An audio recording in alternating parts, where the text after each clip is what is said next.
Well, I'll lay down now. I'll give him 2 minutes to have one. Let's respectfully disagree. That's what we like on Dewbs and Co. Come and join us. GB News, the People's Channel. Michelle Dewberry, weekday evenings at 6 o'clock. I'm Simon Evans. Join me on GB News for Headliners at 11 p.m. What's the scoop? I'll be joined by two of the country's top comedians. That's right. As we take a look at tomorrow's newspapers tonight. We're going to get into trouble. If it's a big story, we'll be covering it. Spill some tea on him. There we go. But we'll also have some fun. I wouldn't stick up a bank. My father didn't love me. So anyway... Headliners every night from 11 on GB News, the People's Channel, Britain's news channel. It's all about family, being in people's living rooms, all the interaction and getting to know who our viewers and listeners are. When I was young, my dad used to say, no, stop arguing. I wanted an outlet that would enable me to give my opinion. People are going through a really hard time right now, and I know that you don't feel like you're being listened to by the establishment. I came to GB News because it's the People's Channel, and I want the audience to have their say on the events of the day. We're dynamic. We do something different. Democracy shows that the wisdom of the nation is in its people. I get to travel to find out what the story is from a personal perspective. The British people aren't fools. We know when we're not being told the full story. We've got to work out how Britain moves forward from this. It's the best country in the world. The establishment had their chance. Now we're here to represent your views. Britain's watching. Britain's watching. Britain's watching. We're proud to be GB News, The People's Channel. Britain's news channel.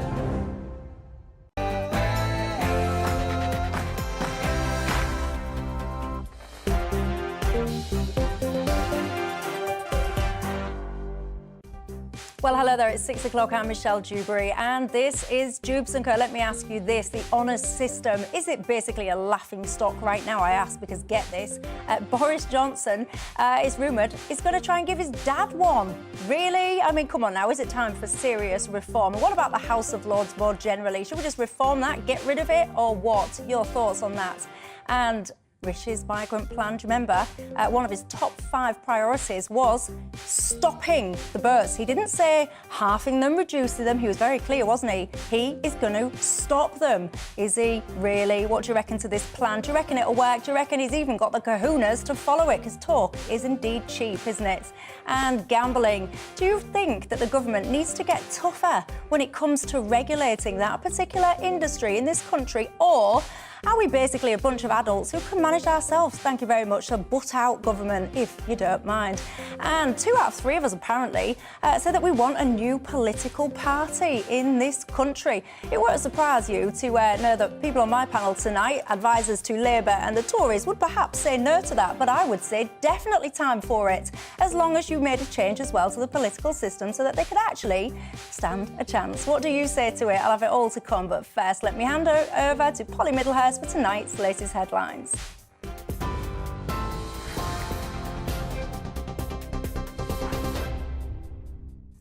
Michelle, thank you, and good evening to you. Our top story on GB News tonight. The former Met police officer Wayne Couzens has been sentenced to a further 19 months in prison after he pleaded guilty to 3 charges of indecent exposure.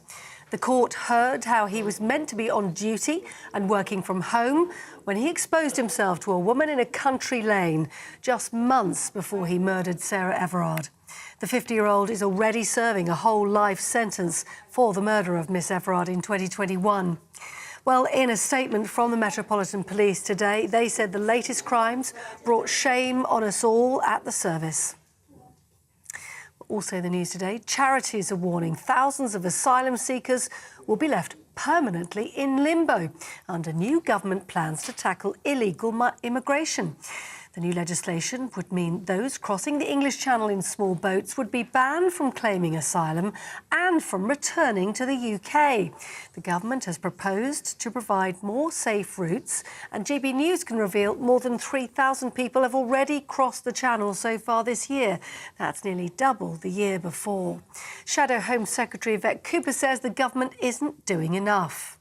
Well, we need action to stop the dangerous boat crossings that are putting lives at risk and also undermining border security. That's why we've called for a new cross-border police unit to go after the criminal gangs that are really driving this, as well as a new agreement with France and an overhaul of the asylum system to end hotel use. But all we've got so far at the moment is just headlines from the government that look like they're a repeat of the headlines they had around last year's bill, which just didn't work and ended up making things worse. Yvette Cooper. Now, tributes have been paid to the 3 people killed in a car crash in Cardiff. 21-year-old Eve Smith and 21-year-old Darcy Ross, 24-year-old Raphael Jean, all died in the accident, and 2 others, 20-year-old Sophie Rousson and 32-year-old Shane Loughlin, have been left seriously injured. Police investigating the crash say the group went missing after a night out on Friday, were last seen in the early hours of Saturday morning. Now, Cabinet ministers have accused Labour of having breached impartiality rules in the civil service. That's after former senior civil servant Sue Gray was offered the position of Sir Keir Starmer's new Chief of Staff. The government has cast doubts on whether Miss Gray, who led the investigation into Partygate, has followed due process to notify officials regarding her new role. At an urgent question this afternoon in the House of Commons, the Deputy Labour leader Angela Rayner accused the government of stirring up so-called conspiracy theories, but Paymaster General Jeremy Quinn demanded Labour publish a record of their meetings with Miss Gray. The party opposite talks about rules, they talk about transparency, they talk about standards in public life. Given all the constant talk, it's time they walked the walk. Why are they refusing to publish when they met with Sue Gray? Why are they being evasive? Why can't they tell us what they discussed, where they met, how often they met? Their refusal to do so begs the question, exactly what is Labour trying to hide? Peers and MPs are warning that the Prime Minister's new strike bill is likely to be in breach of the European Convention on Human Rights. The proposals aim to ensure minimum working standards during industrial action across 6 sectors, including health and transport. But the Cross-Party Committee on Human Rights has called on the government to reconsider the legislation. Meanwhile, the Unite Union has called off ambulance strike action today and Wednesday in England in order to hold pay talks with the government. And firefighters have voted overwhelmingly to accept their new pay offer, ending the prospect of strike action. The deal is for a 7% pay increase, backdated to July last year, plus an additional 5% from July. 96% of Fire Brigade Union members accepted the offer, but General Secretary Matt Rack admitted it was another real terms pay cut. Now, tennis star Novak Djokovic has been forced to withdraw from the Indian Wells tennis tournament in California because of his COVID vaccination status. International visitors to the United States are still required to have received 2 jabs against coronavirus, but the world's #1 is unvaccinated. The country's restrictions are due to end next month, and the tennis star had been hoping for a special exemption as the tournament resumes on Wednesday. That's all from me. I'm back in another hour's time. Now here's Michelle.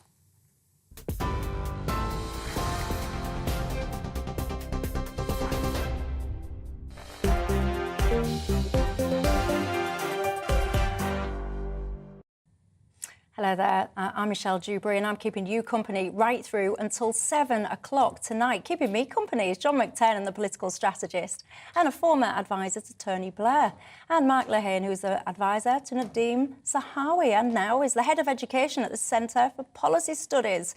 Welcome, gentlemen. And you know the drill, don't you, on Dewbs & Co. It's not just about us 3 here, it is very much about you at home. What's on your mind tonight? What are you thinking about? Get in touch, GB Views at GBNews. gbnews.uk, or you can tweet me at gbnews. Lots coming up tonight. I want to talk to you about the honours system. I want to talk to you about Rishi Sunak's plans for the small berths. I want to ask you whether or not you reckon we need a new political party as well. And gambling. Do you think the government needs to do more to regulate it? Or do you think, quite frankly, butt out, if you don't mind? Whatever is on your mind tonight, get in touch, let me know. I'll tell you, by the way, something else that is on my mind. Very briefly, a little rant I want to have, because I saw a story at the weekend. It caught my eye. Do you remember that 14-year-old boy in Wakefield that had damaged a copy of the Quran? Well, if rumours are to be believed, that kid has now had to go into hiding. So I just want to get it off my chest to say shame on all of you that have been involved in that, quite frankly. A little boy having to leave his house because of threats in a country. We don't have blasphemy laws. We don't get ourselves regulated by Sharia in this country. Shame on all of you, from the copper that sat at that little weird conference thing to all the teachers involved, the lot of you. This will get worse and worse if people do not have the kahunas to stand up to it. That's what I say. Anyway, rant over. Let's get on with the show in hand, shall we? Boris Johnson. Have you seen this today? Apparently people are outraged. I say, I have to stifle a laugh because I do think it's all borderline ridiculous, quite frankly. But anyway, rumour would have it, of course, you have these resignation honours lists now. Guess who potentially is on it? You couldn't make this up. His dad, apparently. I've got to say, I don't actually know why his dad would be on it. I don't think that detail has been revealed yet. The mind boggles. But anyway, Mark, your thoughts? I suppose the biggest surprise for me is that he wasn't planning to make his dad a lord. He made his brother a lord and put him in the House of Lords. I mean, the only thing is, the honours system, different prime ministers do it different ways. Normally, when they've resigned, it is an opportunity to say thank you to people that have helped them in their career. There's lots of other names in there. David Cameron did it. Previous Labour politicians did it. So I don't think we should be too surprised he's done it. Is it the nail in the coffin for Boris? Is it going to undermine him? I think most people have made their mind up about Boris Johnson already. You either love him and you still think he's the best thing since sliced bread, like Nadine Dorries and co, or you think he was the worst Prime Minister we've ever had, or somewhere in between. I don't think this is going to change people's views about it. And I want to come back as well, because I want to ponder, do we think this means basically we should just reform this whole system, because it is a bit embarrassing now, isn't it? But anyway, John, your thoughts on it? A man who resigns in disgrace, like Boris Johnson did, should not have a resignation honours list. That's the first thing about it. And the second thing is he going to give honours to every single member of his family? His brother, now his dad. What about his sister? What's he going to say at Christmas to his sister? Sorry, I couldn't give you... Left her out. I left you out. Why did I leave you out? Like, there's something about this which stinks, and it's not saying thank you to put your dad in the House of Lords or to give your dad a knighthood. It's some strange kind of Freudian relationship being worked out in the public, and the system's being abused because it can be abused, and the system should be one that actually recognises people like your viewers, people who work hard for the community, people who deliver benefits, whether in business or whether in sports or in music, people who inspire, whether they're head teachers. There's a whole load of people who should be recognised, and yet there's something about the system which is biased towards the upper classes in some areas, biased towards senior civil servants in other areas. In this case, the strange patronage of a man who everybody knew was a clown when he became Prime Minister, and now he's acting like one now he's left. But this has gone on for a very long time, hasn't it? People will start talking about the lavender list. People will start talking about the cash for honours scandal, which saw Tony Blair, for example, interviewed by police. So this has just gone on for such a long time. Sorry? Saw me interviewed by the police. You was interviewed by the police as well. And I was cleared. So was Tony. There's very many political scandals where people are accused of crimes. Tony and me were cleared by the police. But then if you find yourself, as a Prime Minister, if you find yourself getting interviewed for potential corruption surrounding honours, wouldn't that make you press pause and think, is there something amiss with the system generally? Do you think we should push through radical reform? Well, Tony didn't do an resignation honours list himself, nor did Gordon Brown, actually. So I think Labour Prime Ministers have now accepted you shouldn't do this and put it to one side. I would, like you, go for a radical reform. I'd get rid of all the references to empire, no OBEs, no empire medals. I'd change it and make it the order of the UK. You can be a member of the UK, you can make it like they have it in Australia or Canada, but remove all references to empire. We're way beyond empire now, and we should make it something that's much more meritocratic. Oh, I've got stuff to say back to that, but I'm just conscious I don't want to leave Mark up. Mark, your thoughts on reform? Well, I think, actually, we've come a long way in recent years. Like, there has been a real concerted effort to make sure that when honours lists are being pulled together, and I know this when I was a special advisor in the Department for Education, we look at it from all different angles. Are we trying to represent the regions? Are we making sure there's balance of people from different backgrounds, both in terms of class and ethnicity and gender and so on. We've come a long, long way. Actually, for me, the answer isn't to keep the honours as elite as they've been in the past. Let's have more of them. Let's share the love. Let's celebrate lots more different people from different backgrounds. And I can't really get upset about a potential knighthood for Boris's dad, because actually he had a political career early on. He was our representative out in the European community. He's done a lot of campaigning and so on. There's probably other people out there that have had a similar honour for doing less. I'm not really going to get bogged down in that. For the hairdresser or something? Am I making that? That vaguely rings a bell. But my point is, let's get more of them out there. Let's have more honours and celebrate more people. And if the odd one that feels a bit weird gets through, let's not get too upset about it. Let's celebrate everyone else. And what are you on about, John, when you're saying about dropping the whole empire? Surely you don't mean for, like, reasons of OBE or the British Empire, yeah. But you don't mean for reasons of, like, racism or anything like that, do you? You just mean... I do, yeah. The British Empire was a disgraceful thing, and we shouldn't be celebrating it in any way now.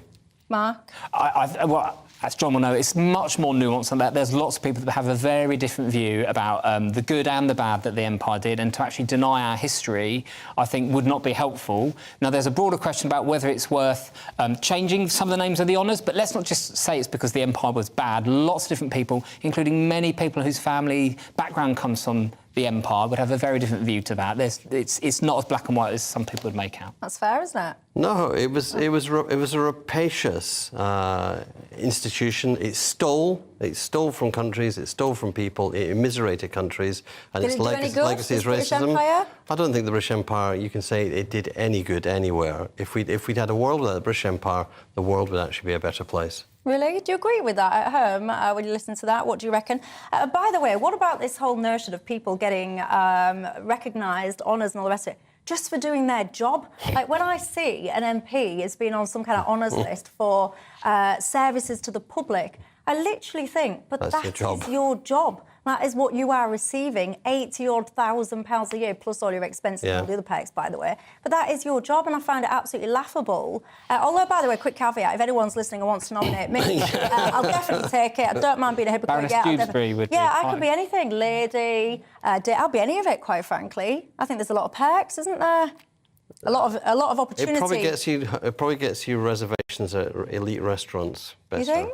Well, I'm not sophisticated enough to go to elite restaurants. Lady Dewbs. Lady Dewbs got a great ring to it, hasn't it? Anyway, do you reckon this is, we spoke earlier, the final nail in the coffin for Boris? Is it, or is he just basically the cat that's got about 10, I don't even want to say 9 lives, he's got about 12 lives in this instance? I think just Boris provokes a very strong response amongst a lot of people, and so whenever there's something about him in the news, people will react like that. At the end of the day, Prime Ministers have the right to do a resignation honours. He's done his, it's being looked over. Let's see what comes out of the wash at the end, because there's still a process to go through as to which ones get signed off. Will it change what people think about him? I don't think so. I think it's all baked in by now. Rule Britannia, says someone, the honours system should not be a kind of exercise in snowflakery. The order of the British Empire is fantastic. You've got to give me a reason, or reasons plural, why you think that. Yeah, that one, I'll tell you, a lot of people are not agreeing with you on that one. You always divide opinion, you do, Mr McTernan, when you're on here. What else are people saying? People are agreeing with me. Yeah, that's always nice. We like that. Just about why should you get a knighthood literally for doing your job? Do you think this, almost this honours conversation drives a conversation further for reform of the House of Lords? Yes, I think it does, because it is... You know, we're the only country in the world, apart from Iran, who actually puts religious leaders into their parliament. We have our bishops in the parliament. They've got their leaders of their religion. We're the only country in the world with a fully appointed second chamber. And the only ones who are not appointed are not the bishops. They're actually the few hereditaries that are left. There's something odd about it. It is, if privilege is anything, it is that kind of appointment, that kind of inheritance. And we need, if we want to become meritocratic, we've got to tackle that everywhere. Yeah, would you just get rid of the House of Lords? Do you think it's a good thing? Well, I think if it was easy to do and there was an obvious new thing we could set up, we'd have done it. But now Tony Blair said he was going to do it, looked at it, it's really hard. Lots of governments have said since then that they would look at it. I mean, the other thing we've got to look at is what we change it to. And one of the brilliant things we have right now is that the House of Commons, the people we do get to vote for, there is no doubt that what they say is most important. If you start putting in an elected House of Lords... What about Citizens' Assembly?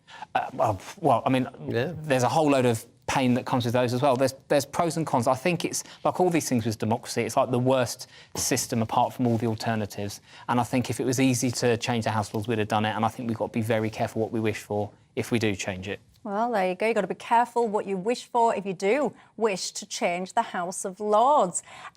Do you want to change it? And if so, into what and where? I would always say, by the way, move some of these houses and get them up north or something. That would be great, I think, for democracy. Do you agree? Get in touch. Let me know your thoughts. Now, if you pay attention, even in the mildest way to politics, you'll be aware of Rishi Sunak's 5 promises, everyone. And you will know, therefore, that one of them was to stop, I tell you, stop the small boat crossings. Not to reduce them or halve them. He went hard on this one. He said categorically he's going to stop them. How's he going to do it? Apparently, a plan is about to break that will reveal all. But will it work? You tell me, and I'll see you in 2.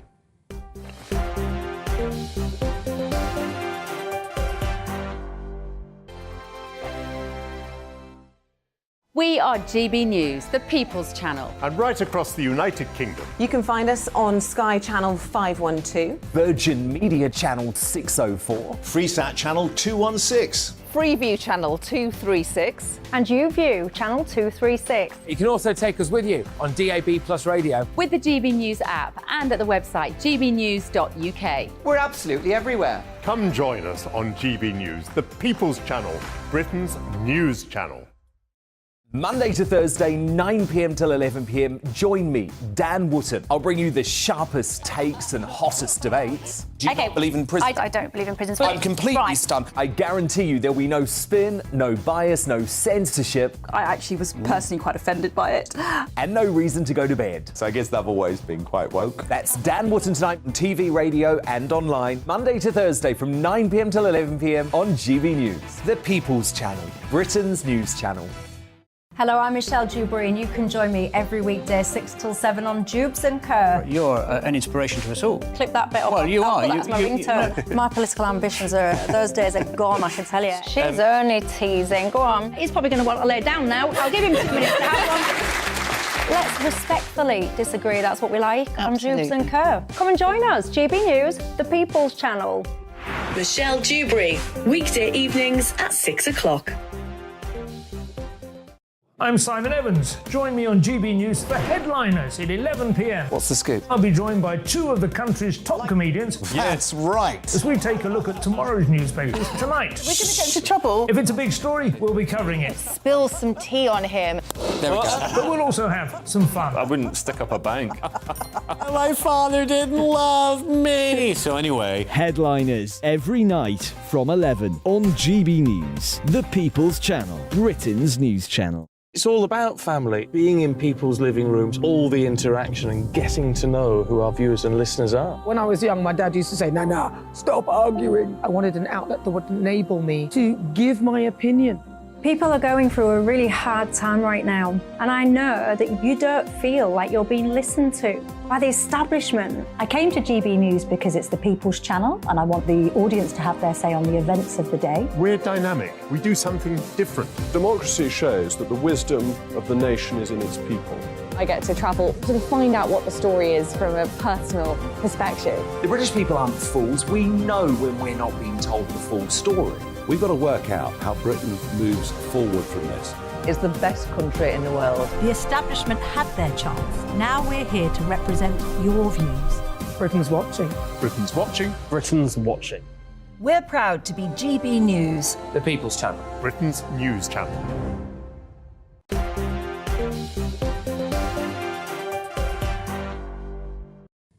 Hello there, I'm Michelle Dewbs, and I'm keeping you company right through till 7 o'clock this evening. Doing the same with me, keeping me company, is John McTernan, the political strategist and a former advisor to Tony Blair, and Mark Lehane, who was an advisor to Nadeem Zahawi and now is the head of education at the Centre for Policy Studies. Good evening, gents. Welcome back, everybody. We were just talking about the honours list and reform to the House of Lords, in case you just missed that. Trevor, you are a man with a plan, and I like that. You've got a 3-point plan to reform the Lords. You say 1, reduce the number of Lords to equal the number of MPs. Number 2, adopt a 1-in, 1-out process. And number 3, have a set term of occupancy. I like it, and I like people that back up what they're saying with a plan as opposed to just Just dismissing them, Malcolm says, as a holder of an MBE awarded to me by Tony Blair, I find your guest obnoxious. It means you. He says, I got mine for services to the community and charity, fundraising for over 40 years. To be fair, I don't think John would suggest that you shouldn't be recognised. I think John would push back. Different name. Yeah, just in terms of the wording of it. But each to their own. All views are welcome. And you know what? In a decent society, we need to be able to agree to disagree, don't we? How boring life would be if we all agreed. Now, I'll tell you something that we perhaps won't all agree on, to put it mildly, is Rishi Sunak's little idea, his plan, his commitment, should I say, actually, that he's going to stop the small boats. There's been loads of pontificating over how he's going to do that, what it would look like and all the rest of it. And apparently, imminently, we're going to see this plan with all those answers. Now, it would mean that if you cross the channel illegally, you would face a lifetime ban from acquiring British citizenship or from trying to re-enter the country. But no sooner as these rumours being printed in the press, you guessed it, the criticism has gone crazy from various charities and all the rest of it, basically saying it's all inhumane. John McTernan, your thoughts? It won't work. What's being briefed is that Rishi's going to pass a law that says if you come to the country illegally, you can't ever be a refugee or asylum seeker.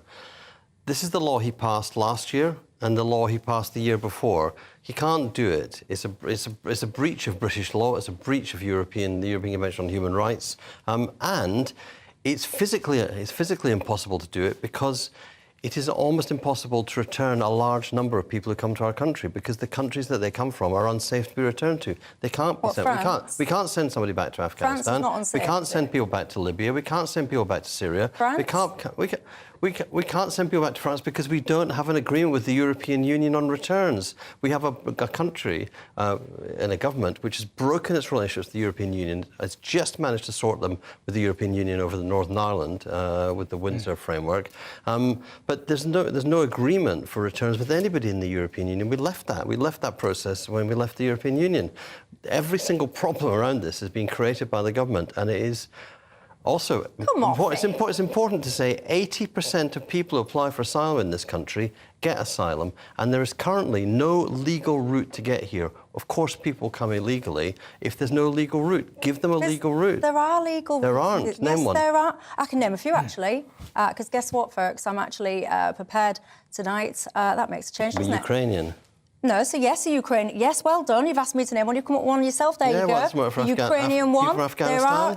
There are Afghanistani ones, actually. They're still in Pakistan, lost the Afghanistani people. But there are schemes. And by the way, when you say... And Syrians? Somalis? When you say with a straight face, by the way, that all of this is caused by this current government, and then you talk to me about things like Afghanistan and all the rest of it, many people will be shouting at their screens. I can envisage you eating your tea, shouting everyone, saying, actually, if there wasn't so much British involvement in foreign conflicts, places like Iraq, etc., under, for example, the Blair government, then you wouldn't have so many people trying to flee their homelands in the first place. Afghanistan, we went to Afghanistan in the 19th century because the British Empire went to Afghanistan, went to Somaliland, went to Syria, went to Iraq.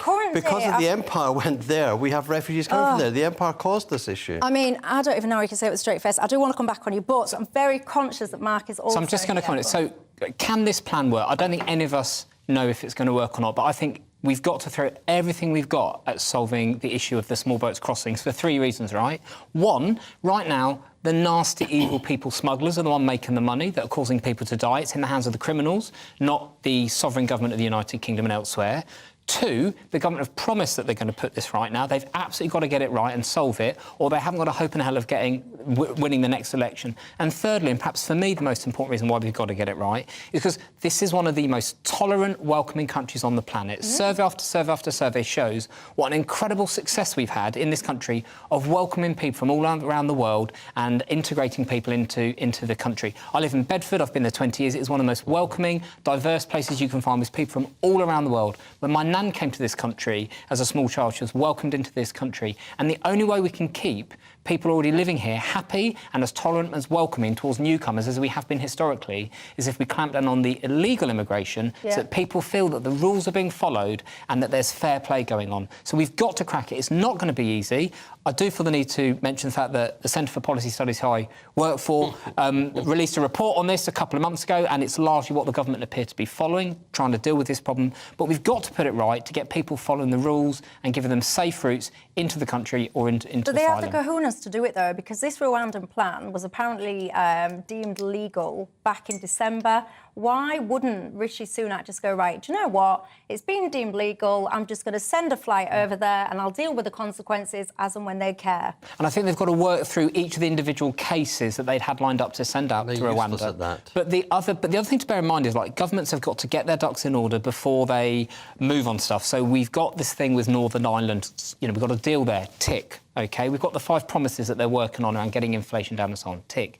Now they're moving on to the small boats thing. They're going to do things in order. Now, they've got to deliver. It's one thing saying it and another thing delivering it, but let's at least give them the chance to see what they're going to do with this bill in Parliament, see what the plan is around Rwanda and other countries, because there's talk of them lining up places with other countries. And then let's see whether they can make it work. But they've got to make it work for, you know, legal and moral reasons. I mean, you go on about the empire, John. You say, oh, yeah, the government's caused all this. And then when I say to you, well, hang on, but what about the former governments, for example, interfering in places like Iraq, Afghanistan? Then you say to me, no, that's to do with the empire. But you will concede, I'm sure, that the vast majority of, when you look at the nationality and who it is that's currently getting on those boats, they're Albanians. There's no international conflict there. 80% of Albanians who apply for asylum seeker status in this country get granted asylum seeker cases. They get granted. It's very tight. Because the Home Office, they fit the definition of refugees and asylum seekers that the Home Office operate. The Home Office run by Suella Braverman. The Home Office run by Priti Patel. The Home Office run by Theresa May. These are not softies, and their staff are terribly bad at processing. They do 5 cases a month. But when you say 80% of the current Albanian, I was going to say crop. Trafficked, they're but hang on, 80% gangs. of those people don't get their asylum claims processed because there's such a big backlog that they don't even have their asylum claims picked up. Do you think that we should even offer asylum to people from a safe country? I don't. We have an agreement with Albania for returns of those who don't get granted refugee status. That's one country which we do have an agreement with. I think that the returns agreements are important. They depend on trust between our country, our government, and other countries.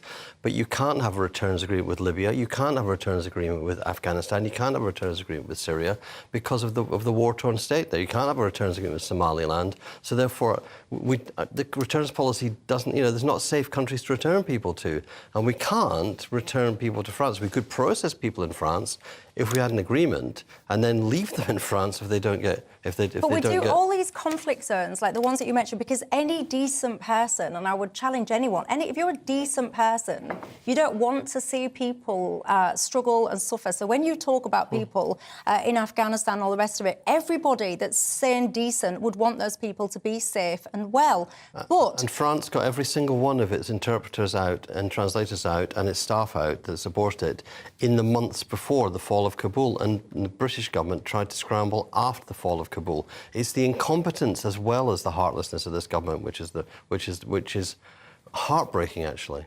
Yeah, so I mean, by the way, we talk about safe and legal routes. The Ukraine scheme was mentioned, the Afghan relocation resettlement schemes, for example. We do process people that come by Hong Kong as well. Welcome loads of people from Hong Kong in recent times. Yeah, we're a decent nation, but what people don't like, John, and by the way, when I said this to you the other day, I was saying to you about people being put up in 4-star hotels. You told me that you didn't even think people were in 4-star hotels. Yes, they are 4-star hotels. And I don't know how you can think that they're not. People can't be welcoming when you see the pictures of people picketing a hotel in Kegworth in Leicestershire. That is just disgraceful. But why? I'm telling you they're in 4-star hotels and you're telling me that they're not. Why do you think that they're not? Well, because they're just in the cheapest accommodation. But that's not true. Cheapest accommodation that can be found by the Home Office. No, they're not. The Home Office does not go around. John, respectfully, and I don't mean to be rude, you're a little bit out of date because we started that way. You started putting people in the cheap and cheerful places. All of those very quickly filled up. You've got about 45, 48,000 people. Those cheap and cheerful places are long gone. We are now up to 4-star hotels. People are getting their wedding venues cancelled. There's one, literally 5 minutes away from where my family live, that's very well reported in the press. Beautiful view of the Humber, 4-star hotel that has now been requisitioned by the Home Office. There are loads. Time for an amnesty, then. What do you mean an amnesty? Just grant asylum status, refugee status to everybody who's here and applying. So any old random... Clear the backlog now. It's what Boris Johnson actually said he would do. When he was Mayor of London, he said there should be an amnesty. And as we know, the problem, if you do go down the amnesty route, then people just take that as a green light. More people will take that as a green light to come to the country through illegal routes, on the assumption then there'll be another amnesty further down the line. It's a really dangerous route to go. It's a really hard thing to crack, because if it had been easy to crack, like the House of Lords, we would have done it before now. But it's really good, I think, that the government have made this such a high priority. You remember, they've got these 5 promises. They've made a big fuss about it. They're going to have to get to it. We know that the Prime Minister is someone who likes to get into the details of a policy. Let's see what they come out with, and let's hope that they can deliver on it. An amnesty. John McTenna says just give them all an amnesty. I mean, if that wouldn't be a pull factor to the UK, guess what? First, you can just get on a boat. Don't even worry about your paperwork. We don't care who you are, quite frankly. You can find yourself in a four-star hotel and Bob's your uncle. You're in. Done. By the way, he says 80% of people, I was just talking about the Albanians, get their claims approved. I'm saying, how can that be? Because of the backlog. And just to be clear, in the 12 months of September 2022, 85% of Albanians who arrived by the small boat submitted asylum applications, but only 50 of them, which is 0.7%, have received an initial decision, and none of them were granted refugee status or another type of leave to remain. There you go. By the way, let's not forget that many of the people that do come over and try and get asylum claims are indeed lone men. If you're that in danger, why don't you take your wife, your sisters and your kids with you? I don't know. You tell me, get in touch. gbviews@gbnews.uk is my email address. I'm going to have a quick break. When I come back, I can tell you guys are setting my inbox on fire, so I'll have some of your reactions, and I'm also going to be asking you, do you reckon the government should clamp down on the gambling industry? See you in 2.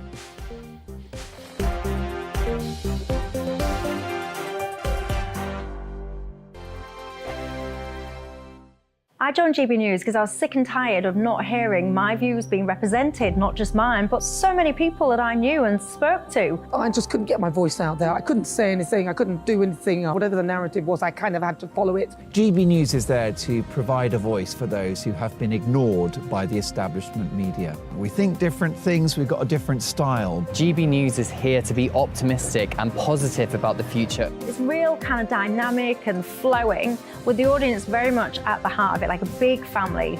Here at GB News, we talk about the things that matter to you. Hearing the voices from right across our towns and cities, especially our towns. All sides of the argument represented with a heavy dose of opinion. We're on a mission here to make a difference. And the GB News family really is here for you, and whatever time of day you can watch or listen. Britain's watching. Britain's watching.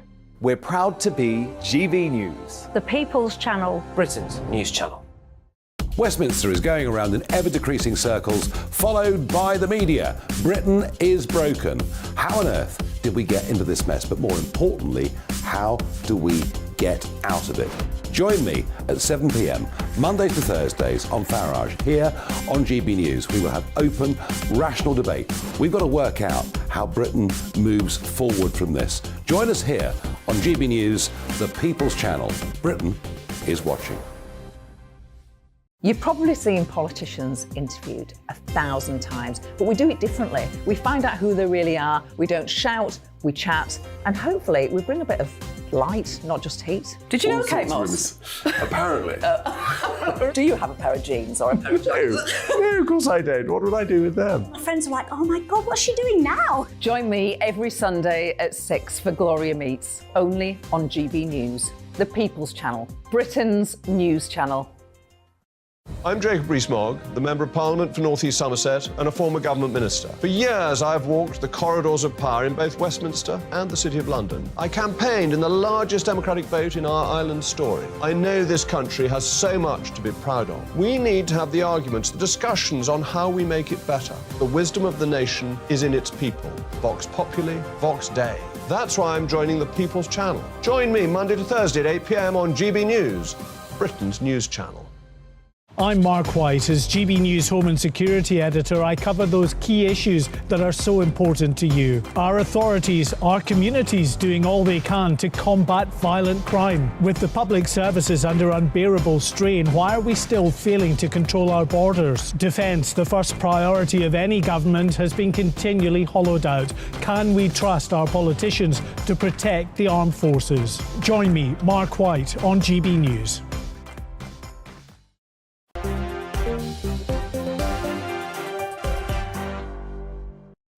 Hello there, I'm Michelle Dewbs, keeping you company right through till 7 o'clock tonight. John McTernan, the political strategist and former advisor to Tony Blair, keeps me company, as does Mike Lehane, the former advisor to Nadeem Zahawi and now the head of education for the Centre for Policy Studies. If you've just joined us, you've missed out. You've just missed us talking about Rishi Sunak's so-called small boats plan. John McTernan was suggesting that we should just have an amnesty now. We've got all these people, 40-year-old, 48,000 last year alone, just messing up, like just in hotels. He was saying given an amnesty. And guess what? In the break, everyone, we continued our conversation and John came up with another gem. He was saying that we should give asylum seekers more money.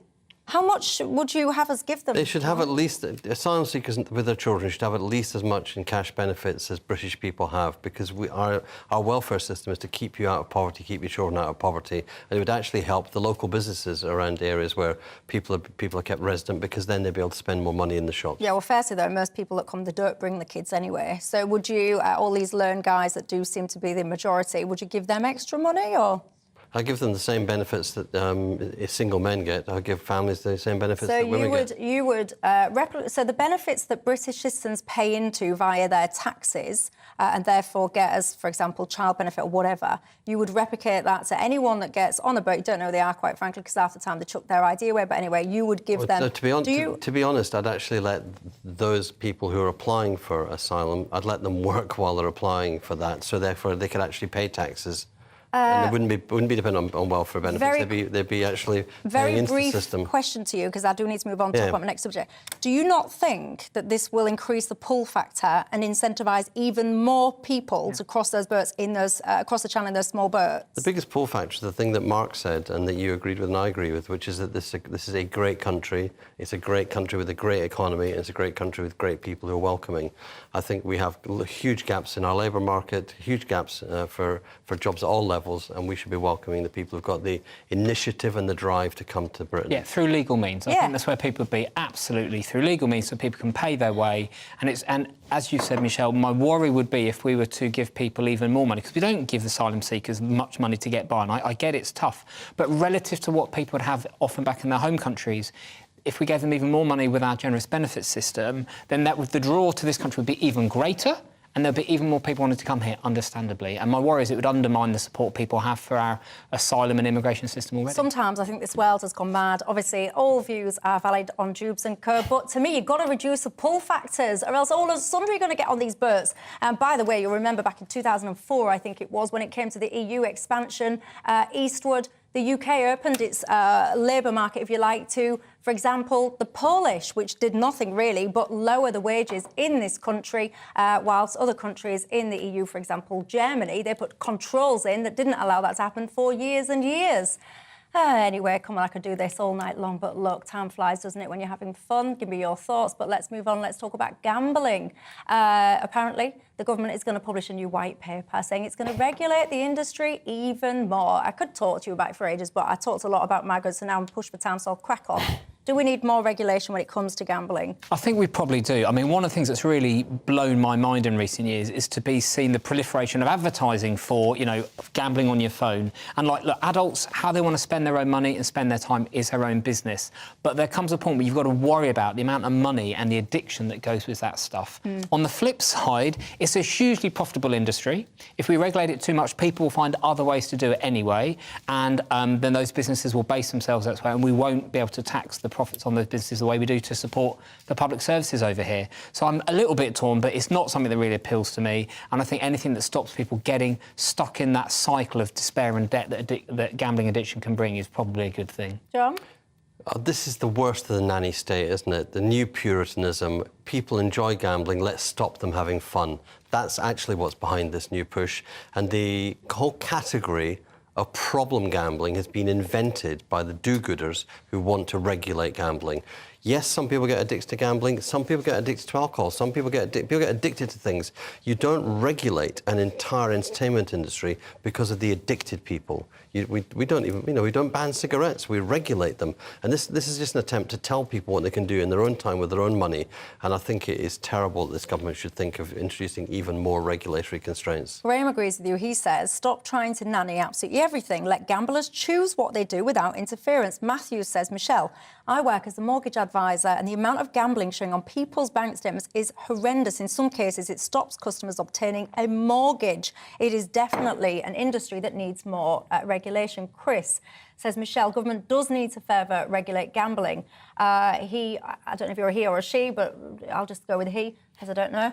Anyway, you say that you had a problem with the National Lottery, and one of your care workers, you said, actually offered you a lottery ticket, and you say you regret it to this day. It changed your life for the worse. Looking back, you should have said no, and you say accepting that first ticket was the biggest mistake of your life. That makes me quite sad, actually, and I hope whatever your current situation is, I hope that you are getting support with that, because I do think there are lots of organisations right now that are available. Do you think the gambling industry itself, take regulation out of it, do you think they perhaps could be more responsible? Like, do you think, for example, you should have gambling companies advertising, I don't know, say like whether it's football or whatever?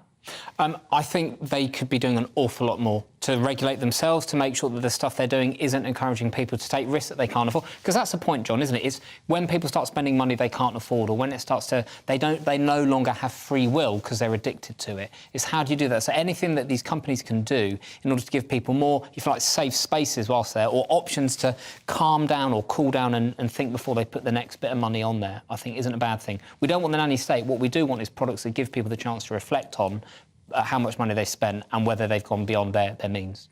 Yeah. Do you want a final word on that? Anything else to say? I think we have to trust people more than we do at the moment. And this sounds like the government has just got one more time they're going to go, we don't trust you to use your own money. Do you think addiction, very quickly, is an illness? Yes. Do you think it's a real thing? Yeah.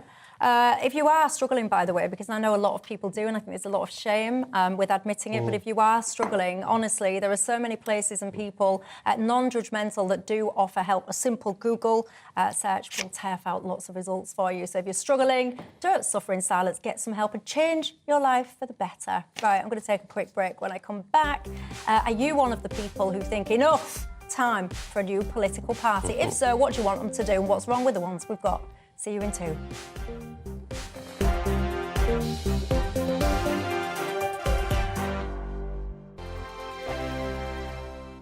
First and foremost, I am a GB News fan, and I was before I was working here. Just love the fact that we're asking the questions that a lot of establishment media won't ask. With a bit of a twist, we not only want to inform you, but we want to keep you entertained. It's worth the drive because you get in and the team's all ready and waiting, they're itching to go, and it's a proper little family. GB News is the people's channel. It's the audience that makes the programme sing. We're giving our viewers and our listeners a voice. I see the thousands of your letters, tweets, emails, you name it, coming in. Britain is broken. How on earth did we get into this mess? But more importantly, how do we get out of it? The establishment had their chance. Now we're here to represent you. It's time for something different. It's time for GB News. I'm very patriotic. I believe in Britain. Our best days lie ahead. Britain's watching. Britain's watching. Join us here on GB News. The People's Channel. Britain's news channel. Hi, Andrew Pierce here. Join me every Friday lunchtime for a proper no-nonsense debrief of the week's events. With special guests in the studio and the GB News team on the ground, I'll be getting you up to date with news, some intelligent discussion, and my own sharp take. The weekend starts here with me every Friday lunchtime on GB News, the People's Channel, Britain's news channel.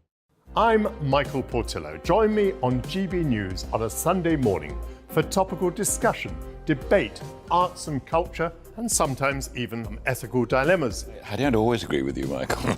Michael Portillo, Sundays on GB News, the People's Channel, Britain's news channel. I'm Andrew Doyle. Join me at 7 o'clock every Sunday night for Free Speech Nation, the show where I tackle the week's biggest stories in politics and current affairs with the help of my 2 comedian panellists and a variety of special guests. Free Speech Nation, Sunday nights from 7 on GB News, the People's Channel, Britain's news channel. Here on GB News Live, we'll be keeping you in the picture, finding out what's happening across the country and finding out why it matters to you. We'll have the facts fast with our team of reporters and specialist correspondents. Wherever it's happening, we'll be there from 12 noon on TV, radio and online. GB News, the People's Channel, Britain's news channel. Join me, Patrick Christie's, Monday to Friday, 3 till 6. We tackle the day's news agenda like you've never seen before. It's high tempo, high octane, the most controversial topics, and the best guests. You will not be able to take your eyes and ears off it. I'm not afraid to ask the questions that you really want answered. 3 till 6 p.m, Monday to Friday on GB News, the People's Channel, Britain's news channel. Join me, Lawrence Fox, on GB News. Frank, fun, fearless, and sometimes serious. Much as I love a Friday night punch-up, what I really want is a battle of ideas. I want to look at things differently. I want to hear different voices and engage with your unique experiences. Every Friday at 7 p.m. on GB News.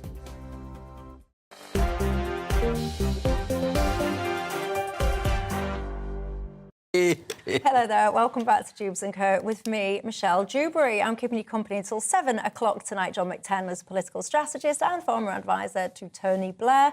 And Mark Lehane, it was an advisor to Nadhim Zahawi and is now the head of education at the Centre for Policy Studies. And if you caught us laughing then, that was just because someone in Mark's life has just messaged to say that I remind her of her friends in Hull and Beverley. I'll take the Hull bit, but the Beverley bit, I'm not sure on the lines. It's a bit posh in Beverley. It's a whole Hull-Beverley rivalry again, isn't it? Yeah, it's a little bit posh up there for me. But if you think I'm aligned to that, I'll take it. Why not, eh? Right, let's move on. Do you think we need a new political party? Have you had enough of the Tories and Labour? Well, there's a new barometer that's been published, and I have to say, the levels of pessimism about British politics is sky high. Is it time then, John McTenna, for a new political party? It's definitely time for a new government, and that's why 2 out of half every voter, half all the voters, 50% of voters are actually choosing to back Keir Starmer. New political parties, they can never break through in our system, our two-party system. The Brexit Party didn't win a seat in Parliament. It did change the country, it did win the referendum, and it did change the Tory party. The SDP never replaced Labour. They did change the Labour Party. So I think a good third party changes one of the mainstream parties. When you say the Brexit Party didn't win, do you mean, for example, UKIP? Oh, UKIP, yeah. Yeah, because in 2015, they got nearly 4 million votes, and they should have had, I think it was about 80 seats or something if you had proportional representation. So the voters are there. It's the system that fails them. Well, the system, I'm against proportional representation. I'm in favour of a thing that gives you a strong government, a majority for a strong government. And if you've got a programme like Tony had, or a programme like Thatcher had, or a programme like Keir Starmer will have, you can use a majority. If you've got a programme, no programme like Boris Johnson, then you'll drift with that. I don't think PR would be a great thing. It would mean majority centrist governments till the end of history, and I'm not a centrist. Tony was a radical, Margaret Thatcher was a radical. If we need radical change in the country, we need to have a strong two-party system. Mark? I mean, I'm not surprised if lots of voters right now are looking for an alternative. I'd be interested to know whether this 2 in 3 statistic is any different now to how it's always been. Then again, I'm not sure that these 2 in 3 Britons that want a new party all want the same kind of party. I think there's probably a lot of diversity in there. Some people want something that's more left-wing, some will want something that's more right-wing. But actually, we don't necessarily need, as John's hinted at, we don't need a new party to break through and win loads of seats in order to change the country. Like, the Brexit Party absolutely changed the game in 2019. It broke the logjam and enabled us to get Brexit done, even though they didn't win any seats. And I think the people on the Brexit Party will be very proud of that. As John said, the SDP, other parties that haven't had lots of seats themselves, have made a difference. We had a whole load of new parties back in 2018-19 anyway. I can't remember any of their names. There was the Change UK, was it? Or the Independent Group, the Independent or whatever. Group, Change UK, I'm not sure that they had any impact. But Remember their great photo shoot at the bottom of the staircase? Yes. Remember that one? And the one having a pizza?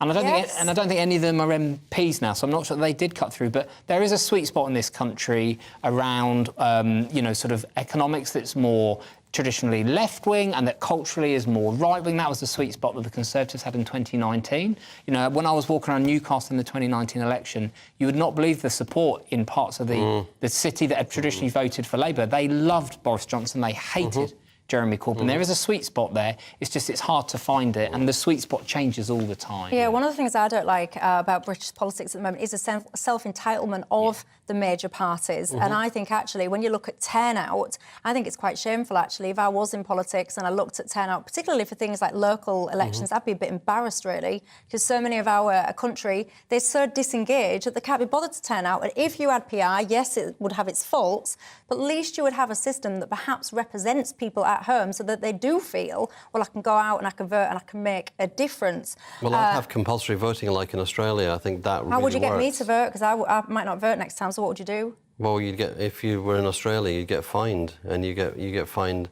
It's not a large amount of money, but it's enough to make a difference. It's between $80 and $100. All of these people that are disengaged for no other reason than the absolute weakness and failure of the current politicians, you would then turn that on the people, so probably a lot of the people in the poorer demographic as well, and you would put your failings as a politician onto them. Compulsory voting means you get the best ever opinion poll of the country, and you get all the people to out Or you the just ballot get the box. best collection of genitalia drawn onto sheets of paper that the country has ever seen because they're spoiled ballots. If you frog marched me and made me go, I'm telling you now I wouldn't vote. I'd write a strongly worded thing. But anyway, compulsory voting. Do you agree with that or not? That's a good topic, actually. I might take that and do a proper debate on that on another day. Ken says Tory and Labour have had their day. Bring it on. A new party would be what he wants to see. Phillips is talking about stopping the birds. He says this government has no chance, really, of ever clamping down or stopping it. We shall see, because Sunak will be judged on that, I reckon. Will he be effective or not? John, so many people, I've got to say, they don't share your vision when it comes to amnesties for asylum seekers and more benefits. You're on the minority, I have to say. But let me ask you this, though, because Dewbs & Co is about respectful disagreement. I think you talk things that I don't agree with, but I like respectful debate, and I would appeal to you at home to do the same as well. If you disagree with what you're here, let's have constructive criticism, constructive debate. Abuse, I don't really think that helps anybody. When it comes to Boris Johnson's father, Morris says, come on, Michelle, pack it in. Who wouldn't give their father an honour? Well, I wouldn't. I don't know where my dad is, quite frankly, so he won't be getting an honour from me. But I hear your point. I guess what you're saying there is everyone would try and help and boost their family if they could. John has been in touch saying it was David Cameron. He put his wife's hairdresser up, apparently. I thought there was something to do with hairdressing. I would have got that wrong. Many of you saying, to put it blindly, you don't think Rishi Sunak will achieve anything at all with the small birds. That's depressing, isn't it? Anyway, that's all we've got time for. Thank you, chaps, very much for your company. Thank you at home for yours. People who are still writing about all your stuff, but I'll keep those debates for another day. Have a good night. Do not go anywhere. Nigel Farage is up next. And by the way, you've got Patrick Christie's in for Dan Wootton tonight as well. What a treat. What a treat for us all. Double Patrick. A double Patrick. That sounds like a cocktail, actually, doesn't it? You might get that in Ireland or something, a double Patrick. I'll have one of those and I would make it a double. Have a good night. Don't go anywhere. I'll see you tomorrow. Hello there, I'm Greg Dewhurst. Welcome to your latest broadcast from the Met Office. It stays on the cold side over the coming few days. The risk of snow and ice widely frosts overnight as well. Looking at the bigger picture, Arctic air plunging south across the UK, bringing snow showers to many northern areas. Across the south, we will see some weather fronts bringing some outbreaks of rain, sleet and some snow at times too over the next few days. A lot to play for with the details, so stay tuned to the forecast. Turning icy as we head into the early hours of tonight. Further snow showers for Northern Ireland, Scotland. Cloudier across central parts of England and Wales and southern England, where we will see some outbreaks of rain, sleet and snow. Met Office warnings for snow and ice cover quite large parts of the UK to take us into Tuesday morning. Temperatures starting well below freezing across Scotland, Northern England, Northern Ireland. Snow showers from the word go here, but plenty of sunny spells too. Cloudier skies across parts of the Midlands, southern Wales, outbreaks of rain for southern counties of England with some sleet and snow mixed in there too. Some slushy accumulations possible. Lots of places seeing sunshine in the afternoon on Tuesday, but very cold. Temperatures below average, 3 to 5 Celsius generally. Some places in Scotland stay staying below freezing all day. Further icy stretches possible quite widely as we move into Tuesday evening and overnight. Further snow showers for northern Scotland. Temperatures plummeting well below freezing. Further weather systems moving into southern parts of England and Wales. Some uncertainty with the placement of this, but could lead to some accumulating snow across the higher ground here, so do stay tuned to the forecast. Warnings already in force across southwest England to take us into Wednesday here. So it stays quite grey, the risk of some rain, sleet and snow across southern counties of England, but elsewhere Wednesday looking like a cold sunny day, plenty of sunny spells. Still the risk of a few snow showers across northern and eastern Scotland down into northeast England. So cold few days to come, temperatures generally below average for the time of year, widespread frosts and ice to take care. See you again soon.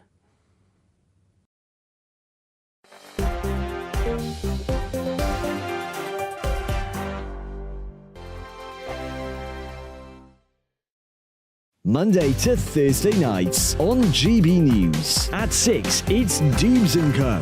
7 o'clock, Farage. At 8, join Jacob Rees-Mogg. And at 9, Dan Wootton Tonight, followed by headliners on TV, radio and online. This is GB News. It's all about family, being in